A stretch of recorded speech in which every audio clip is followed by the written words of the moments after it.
Hai, apa kabar semuanya? Perkenalkan nama saya Oki Barus dan kali ini kita akan mencoba membahas sesuatu hal yang saat ini sedang terjadi dan mungkin tren ini ke depan akan terus berkembang ke depannya. Nah, sebelum saya menyampaikan materi ini, saya teringat dengan salah satu buku yang pernah saya baca, yakni judulnya adalah Atomic Habits. Mungkin Anda juga pernah membaca hal tersebut. Salah satu kesimpulan yang ada dari buku tersebut, yakni adalah bagaimana supaya kita bisa berproses 1% lebih baik setiap harinya. Dengan 1% lebih baik, maka di akhir tahun kita bisa mendapatkan diri kita itu kemudian menjadi 37 kali lebih baik dari diri kita sebelumnya. Nah, semoga hal yang bakal saya bagikan ini akan membuat hidup Anda, akan membuat personal Anda itu menjadi 1% lebih meningkat, lebih baik.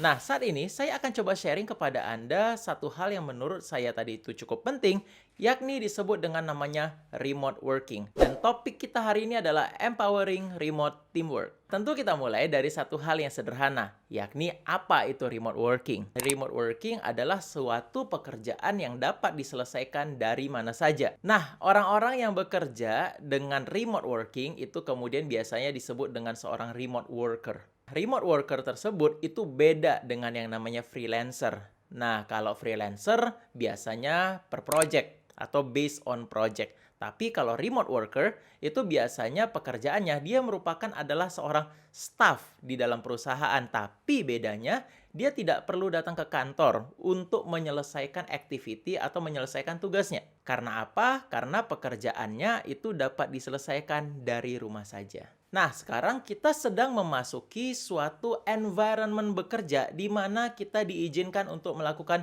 BYOD. Apa itu BYOD? Bring your own device. Sebuah aturan yang memperbolehkan pegawai untuk membawa perangkatnya masing-masing seperti laptop, handphone, tablet ke tempat kerja. Dan diperbolehkan mengakses sumber daya yang ada di dalam perusahaan tersebut. Mungkin Anda bertanya, lah emang nggak boleh? Itu kan sah-sah saja. Mungkin saya kasih salah satu contoh ya, kalau misalkan kamu bekerja di ATC.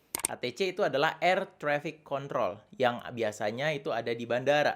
Apa yang terjadi? Pasti ada sebuah aturan di mana tidak mengizinkan untuk employee-nya menggunakan laptop sendiri.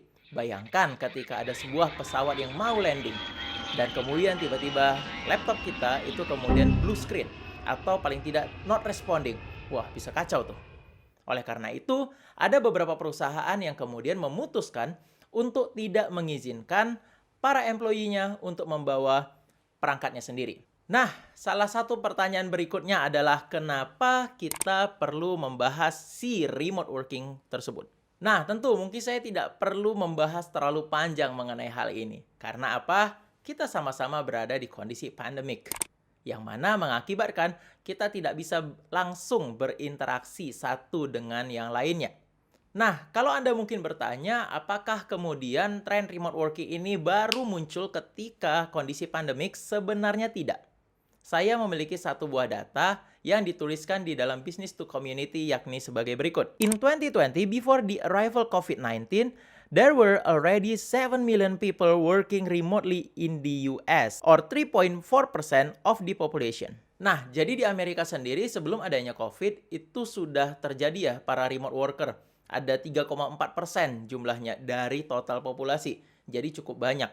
Nah, bagaimana dengan yang ada di Indonesia? Di Indonesia sendiri saya tidak mendapatkan data secara spesifik berapa jumlahnya, tetapi sebagaimana kita ketahui ketika Presiden kemudian meminta bahwa kita untuk dapat bekerja di rumah, maka sebagian besar dari kita sudah melakukan remote working. Nah, kemudian saya melakukan beberapa interview dan beberapa pencarian di internet terkait dengan berapa orang yang sudah melakukan remote working selama sebelum yang namanya masa COVID. Ternyata cukup banyak. Berarti ini adalah bukan suatu hal yang baru, tetapi kemudian oleh karena COVID, maka isu daripada remote worker ini kemudian semakin lebih banyak diimplementasikan di berbagai negara. Oleh karena itu, maka kita perlu untuk mengetahui apa saja yang perlu kita persiapkan untuk menjadi seorang remote worker. Karena saya yakin bahwa kondisi yang saat ini akan sulit untuk kembali ke dalam posisi normal. Meskipun setelah adanya vaksin, karena kita sudah melalui 1 tahun dengan kemudian skema belajar atau mungkin bekerja di rumah. Mungkin pertanyaan dari Anda adalah, Pak, kira-kira pekerjaan untuk seorang remote worker tersebut apa saja ya? Kita bisa lihat di sini, mulai dari kursus online, online coach, online consultant, customer service representative, programmer, web designer, graphic designer, sales, data entry, social media manager, translator, copywriter, video editor, audio editor, virtual assistant, user experience tester, dan lain-lain. Banyak sekali. Karena apa? Karena ternyata banyak sekali pekerjaan yang tidak memerlukan space kantor untuk dikerjakan. Tentu masih banyak pekerjaan-pekerjaan yang masih sangat membutuhkan personal interaction, artinya ketemu langsung. Contohnya seperti apa? Ya mungkin contohnya seperti polisi, dokter, teller bank, dan lain-lain. Nah, bayangin aja ya kalau misalkan polisi itu kemudian kita jadikan seorang remote worker. Wah, bisa repot itu gitu. Hey, jangan bergerak. Atau tidak nanti saya tembak kamu secara virtual. Nah, repot bukan? Nah, ketika saya mempersiapkan materi ini, saya kemudian melakukan diskusi dengan alumni dan juga dengan dosen. Supaya materi ini lebih komplit, mungkin kita akan menyaksikan lebih dahulu hasil diskusi saya dengan salah seorang dosen yang bekerja sebagai seorang remote worker di salah satu perusahaan e-commerce. Berikut cuplikannya. Mau nanya singkat aja Pak, mungkin lebih ke tantangan selama kerja remote working itu seperti apa Pak? Kalau di remote working ya biasa lah ya, kerja di rumah itu kadang yang pertama adalah susah cari tempat, itu satu. Kemudian yang kedua itu kadang kalau di rumah kan kalau tinggal sendiri mungkin agak leluasa ya. Tapi kalau tinggal sama keluarga kadang ya ada yang manggil gitu. Ada disuruh ngapa-ngapain lah. Jadi kalau dulu kerjanya di kantor kita nggak diganggu-ganggu sama anggota keluarga, sekarang Mhm. ya nggak bisa menghindar. Itu sih. Kemudian kalau saya kebetulan kan kerjanya programming ya, dan banyak perlu perlu interaksi dengan kadang kalau kayak kami itu setiap hari ada meeting, jadi setiap internet harus bagus, listriknya juga harus oke. Nah, satu lagi Pak, mungkin Mhm. kan sekarang budaya remote working ini udah makin banyak lah, banyak yang mengimplementasiin. Kira-kira menurut Pak Des, skills apa yang perlu dipersiapkan untuk orang-orang yang ingin bekerja secara remote working? Ya. Pertama untuk ganti mindset dari kerja harus di kantor dengan kerja kerja nggak mesti di kantor, itu kita harus membangun disiplin dulu. Jadi banyak, saya dulu juga pernah kena, itu karena nggak merasa di kantor, jadinya nggak bekerja, jadinya malah santai. Jadi mindset-nya harus diubah dulu. Dan kemudian kita harus, karena kita nggak physically berada di kantor, tapi kita harus secara mindset-nya itu tetap harus fast respon. Jadi jalur komunikasi itu harus kenceng.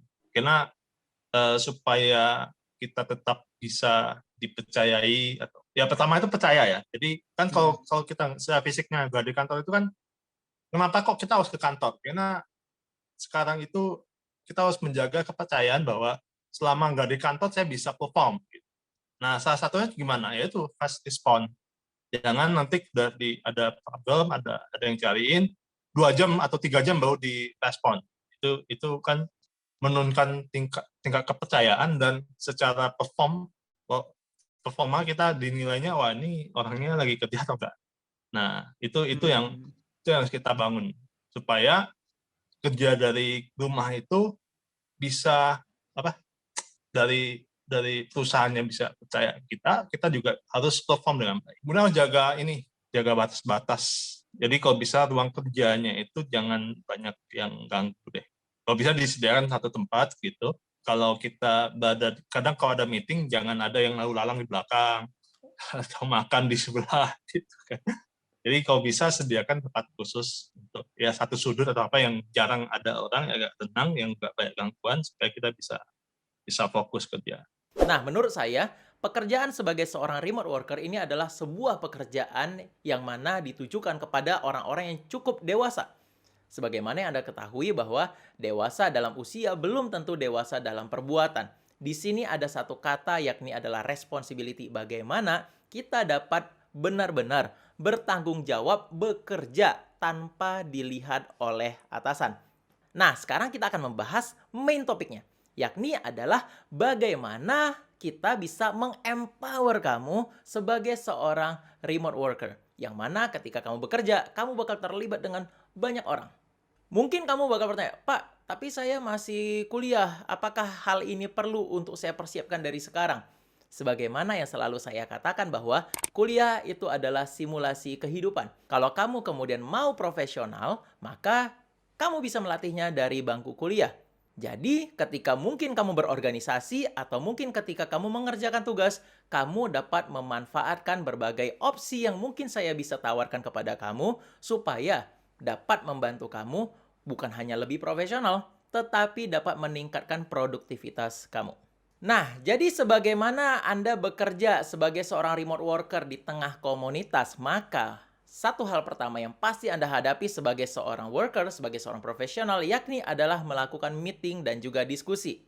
Meeting dan diskusi ini menjadi sangat penting untuk kita lakukan supaya kita bisa berkoordinasi dan kemudian menjaga komunikasi supaya apa yang kita lakukan itu dapat terintegrasi dengan baik. Apa saja tools yang bisa kamu manfaatkan terkait dengan meeting dan interaksi tersebut?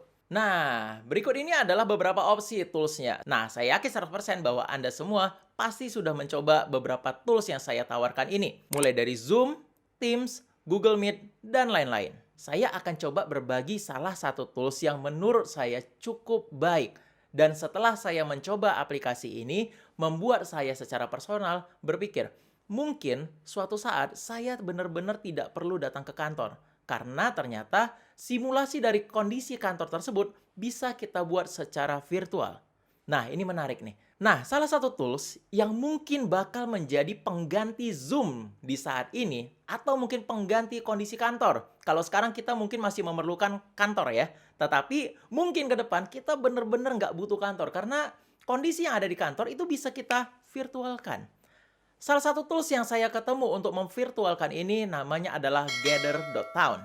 Mungkin belum banyak yang tahu. Karena apa? Ketika saya coba googling mencari referensi atau review mengenai artikel ini, saya hanya ketemu beberapa artikel yang telah mereview mengenai software ini. Nah, jadi kita akan coba bedah dulu ya, kira-kira apa saja yang dapat kita optimalkan dari tools Gather.town ini. Di Gather ini, kita dapat mendesain workstation kita masing-masing. Nah, jadi kalau kita selama ini bekerja di dalam sebuah ruangan yang kemudian luas, kita bisa setup juga nih, supaya kondisinya sama persis dengan kondisi kantor kita sekarang. Nah, jadi kita bisa menentukan workplace kita itu di mana.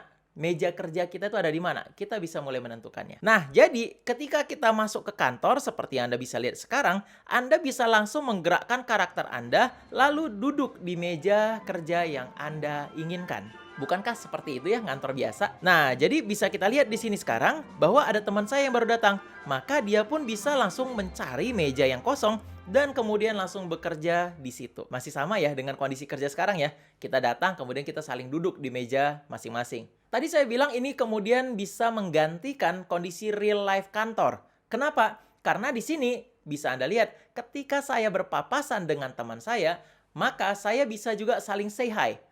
Maka monitornya muncul, kemudian saya bisa saling say hi, kemudian menyapa. Kemudian berdiskusi ketika saya berada di jalan. Sama dengan kondisi kantor. Nah, gimana kalau kita kemudian mau melakukan diskusi, meeting? Biasa kita kemudian ambil ruang meeting ya, kalau pas lagi di kantor ya. Ini pun sama, kita bisa langsung pergi ke ruangan meeting yang sudah disediakan. Di sini ada beberapa meja, dan kemudian kita bisa melakukan meeting di situ. Nah, jadi ke depan kalau misalkan interview, sama juga. Mereka cukup masuk ke virtual office kita, kemudian kita bisa langsung interview di situ. Gather mencoba mimik real life office space dan juga environment-nya.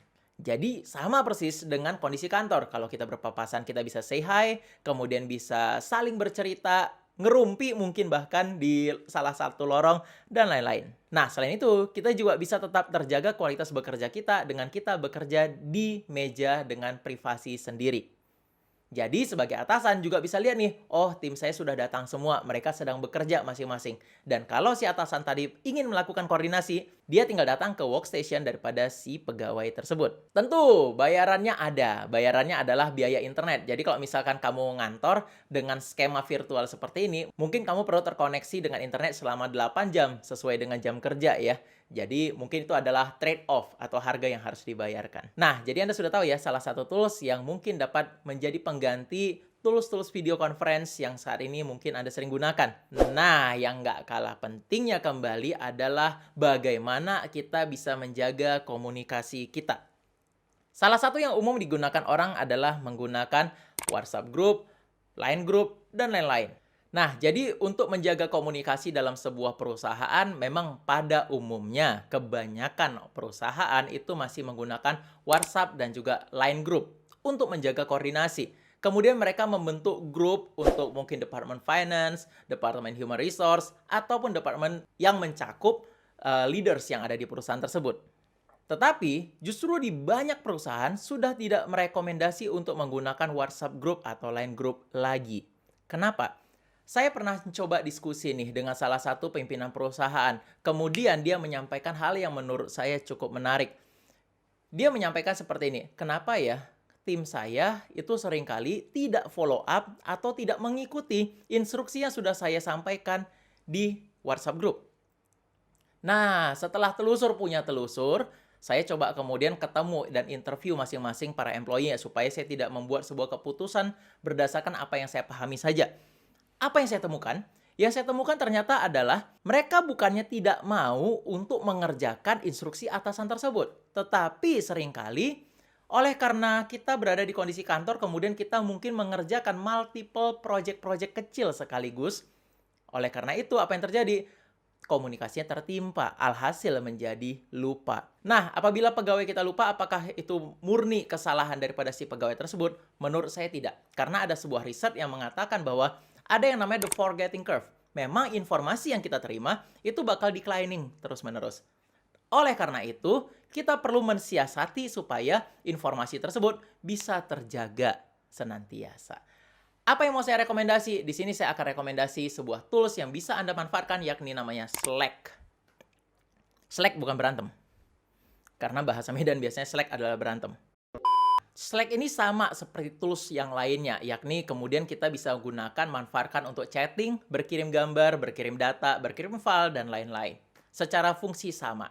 Tetapi, kenapa saya merekomendasikan untuk menggunakan Slack untuk organisasi, untuk kehidupan kantor? Nah, jadi dengan menggunakan Slack, kita dapat membuat channel-channel komunikasi. Nah, jadi sebagai contoh, di perusahaan saya kemudian mengerjakan atau mengelola beberapa proyek sekaligus. Nah, jadi supaya dapat memfollow up berbagai isu dengan rapi, kalau saya menggunakan WhatsApp Group, itu biasanya ketimpa-timpa tuh.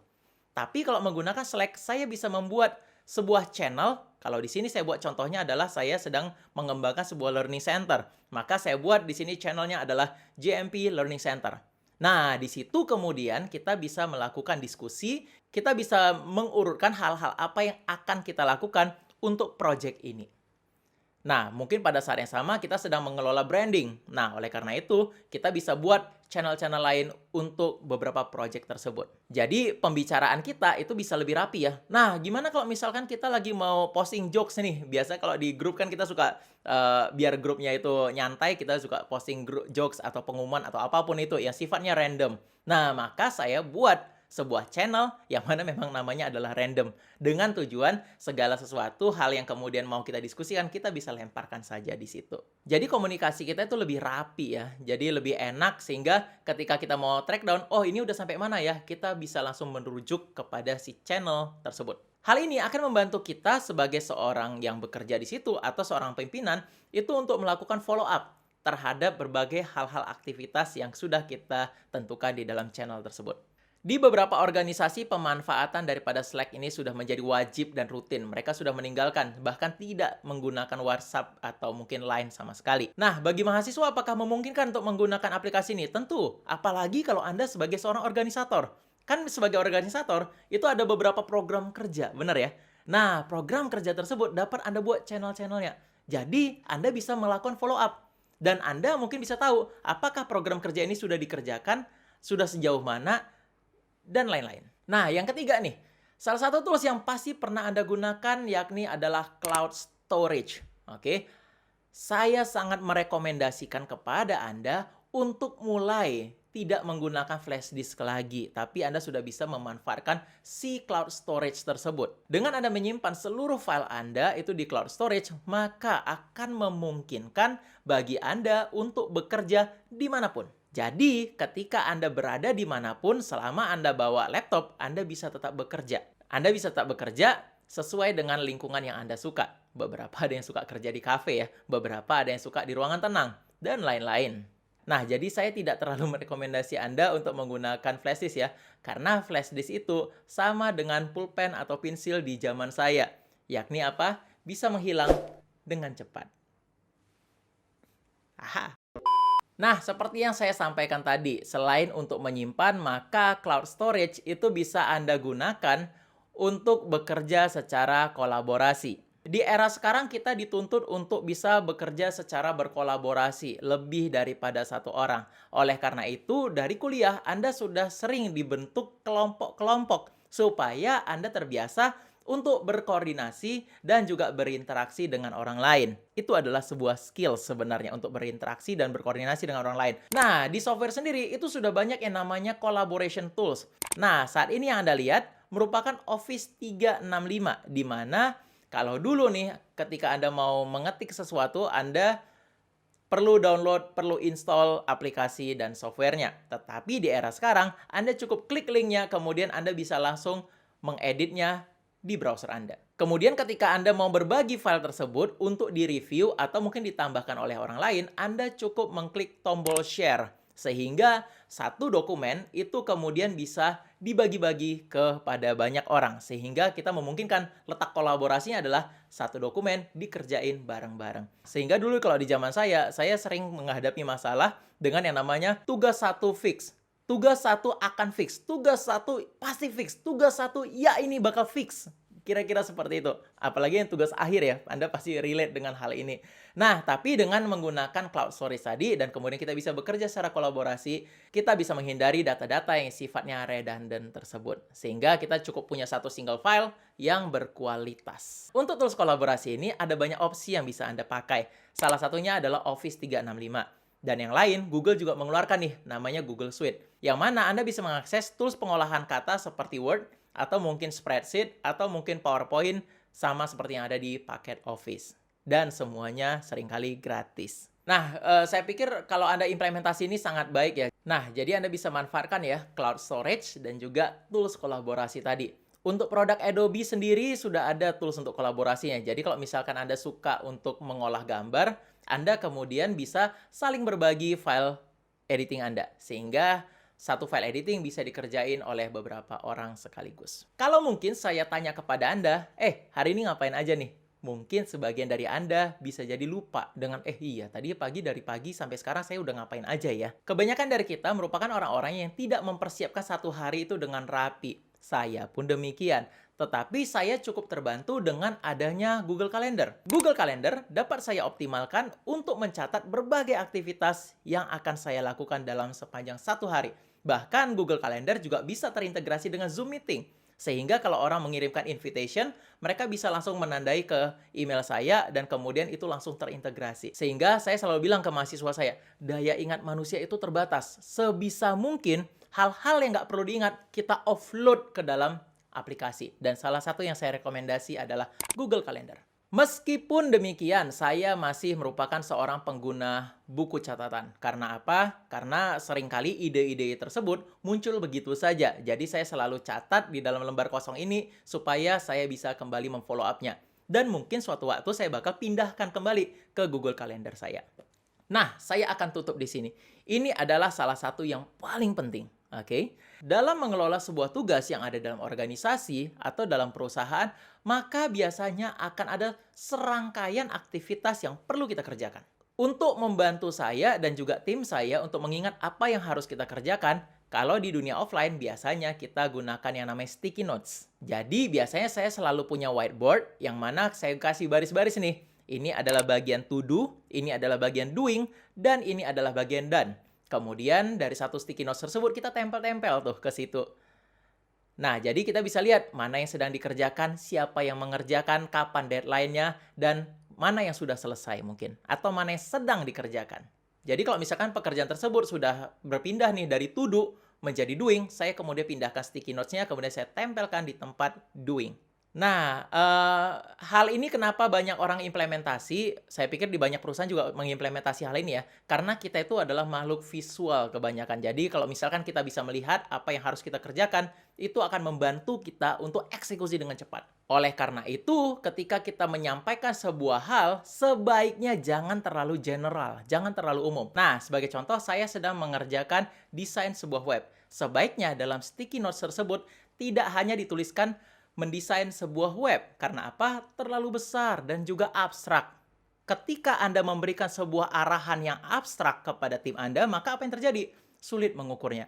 Sulit menentukan DOD, Definition of Done. Nah, jadi kita bisa breakdown aktivitas desain sebuah web tadi menjadi aktivitas yang kecil-kecil. Sebagai contoh, kita bisa mulai dari membuat konten website, kemudian mengumpulkan foto, menuliskan artikel, desain halaman depan website, desain halaman our team, dan desain halaman contact us. Tapi kondisinya sekarang kan pandemi nih. Gimana caranya kita mengkomunikasikan sticky notes kita tadi kepada tim kita? Saya rekomendasikan beberapa tools yang mungkin bisa Anda pakai.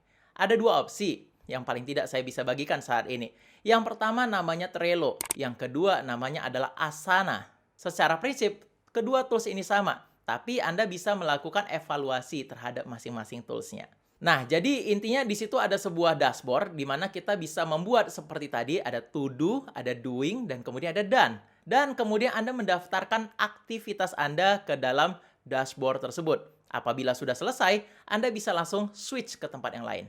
Sehingga Anda bisa mengukur nih, pekerjaan apa yang sudah selesai dan pekerjaan apa yang belum. Dengan mengimplementasikan ini, maka seluruh tim akan mendapatkan gambaran yang cukup jelas terkait dengan apa yang akan dikerjakan. Dan bagi atasan juga akan dapat dengan mudah untuk track kira-kira apa yang bisa dilakukan improvementnya.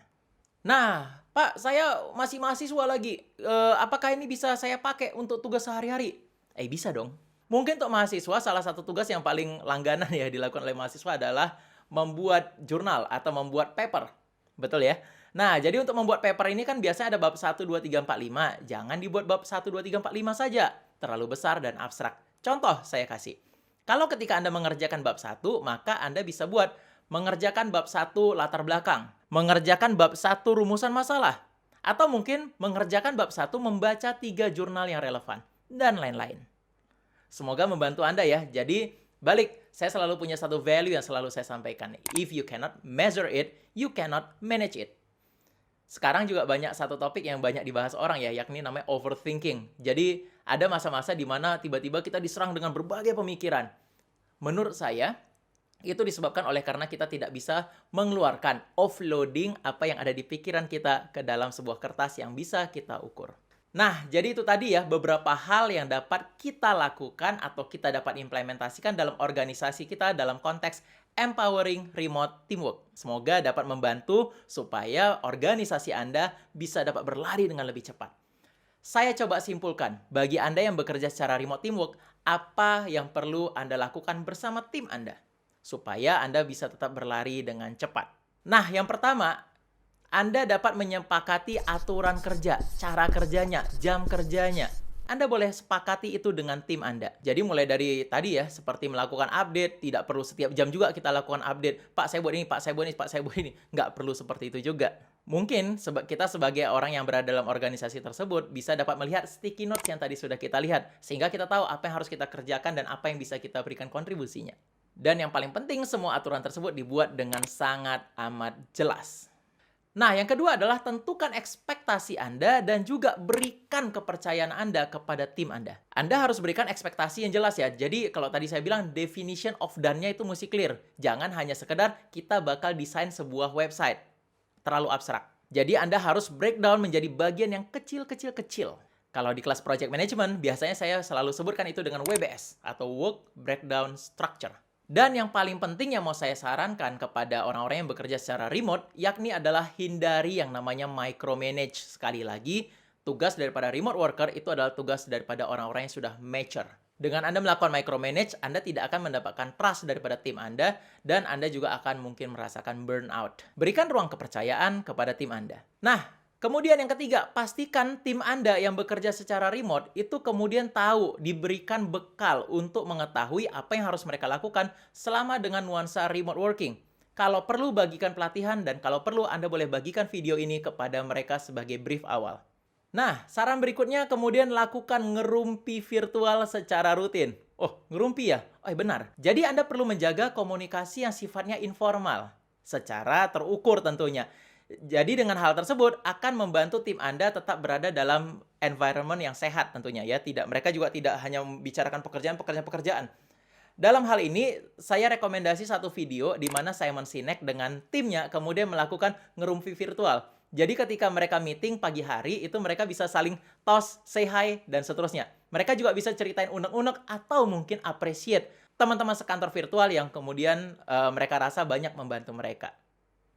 Mungkin Anda bisa praktekkan ini dalam organisasi Anda.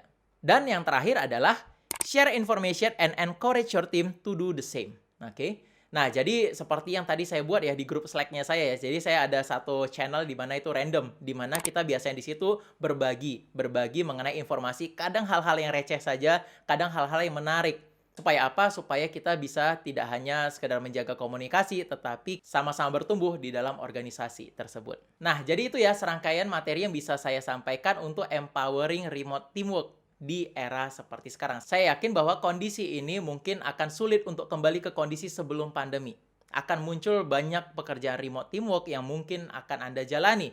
Oleh karena itu, penting untuk Anda mengetahui serangkaian hal-hal yang perlu Anda persiapkan untuk memasuki era remote working ini. Nah, satu hal yang selalu saya katakan kepada orang-orang yang berada atau terlibat dalam organisasi adalah jangan gunakan orang untuk membangun organisasi, tetapi gunakan organisasi ini untuk sebisa mungkin membangun orang. Nah, hal yang sama dengan remote teamwork ini ya. Jadi gunakan sebisa mungkin, Anda bisa optimalkan sebisa mungkin tools-tools yang sudah kita bahas tadi untuk membangun orang lain. Saya tutup hari ini dengan sebuah quote dari Maya Angelou, yakni, "People will forget what you said, people will forget what you did, but people will never forget how you made them feel." Semoga Anda dapat membangun sebuah komunitas, sebuah organisasi yang sehat, dan juga tentunya menyenangkan. Sehingga Anda juga dapat produktif dengan maksimal dan juga dapat bertumbuh secara personal. Semoga dengan Anda menyaksikan video ini, Anda sudah 1% bertumbuh lebih baik dari sebelumnya. Saya Oki Barus dan sampai jumpa.